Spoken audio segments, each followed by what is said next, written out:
Les psaumes ne sont pas là pour être lus comme des citations. Ils sont là pour être proclamés.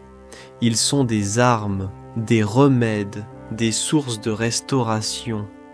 Et aujourd'hui, tu tiens ces paroles entre tes mains. La vraie question, c'est, vas-tu les laisser dormir sur une page ou vas-tu les proclamer sur ta vie? Dieu n'a pas changé. Il guérit encore, il restaure encore, il répond encore. Et aujourd'hui, tu peux choisir de faire ce pas de foi, lire, croire, déclarer, même si tout semble immobile autour de toi, même si tu ne ressens rien. Remercie-le d'avance, parce que sa parole ne revient jamais sans effet. Et surtout, ne garde pas ce message pour toi. Quelqu'un, quelque part, en a besoin. Partage cette vidéo. Envoie-la à la personne à laquelle tu viens de penser. Sème l'espoir. Voici 3 psaumes puissants, 3 textes qui ont changé des vies et qui peuvent changer la tienne. Psaume 6, le cri du désespoir. Quand tout s'effondre, quand tu n'as plus la force, il reste ce souffle, ce soupir vers le ciel. David dit, « Éternel, aie pitié de moi, car je suis sans force. Guéris-moi, car mes os sont tremblants.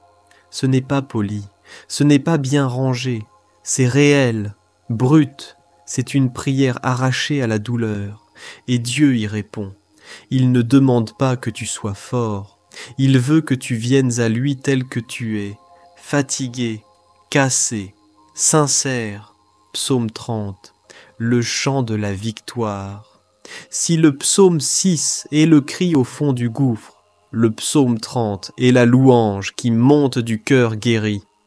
David proclame, « Éternel, mon Dieu, j'ai crié à toi et tu m'as guéri. » Il ne dit pas « tu m'as consolé » ni « tu m'as soutenu ». Il dit « tu m'as guéri ». C'est ça, la foi. Croire au miracle avant de le voir.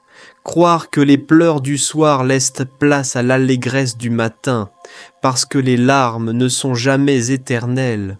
La lumière finit toujours par venir. Psaume 103. La promesse. Bénis l'Éternel, mon âme, et n'oublie aucun de ses bienfaits. C'est lui qui pardonne toutes tes fautes, qui guérit toutes tes maladies, qui rachète ta vie de la fosse. Toutes, pas quelques-unes, pas seulement celles qui semblent faciles, toutes. Ce psaume est une déclaration, une position. Tu ne subis plus. Tu proclames ce que Dieu fait. Tu rappelles à ton âme ce que ton Dieu accomplit. Et quand tu le fais avec foi, tout peut changer. Ces psaumes ont été chantés dans les temples, déclarés sur les champs de bataille, murmurés dans les nuits de larmes. Ils continuent d'agir parce qu'ils parlent un langage que Dieu comprend, celui du cœur humain. Alors aujourd'hui, lis-les à voix haute, déclare-les avec force, et ne laisse pas ces paroles dormir.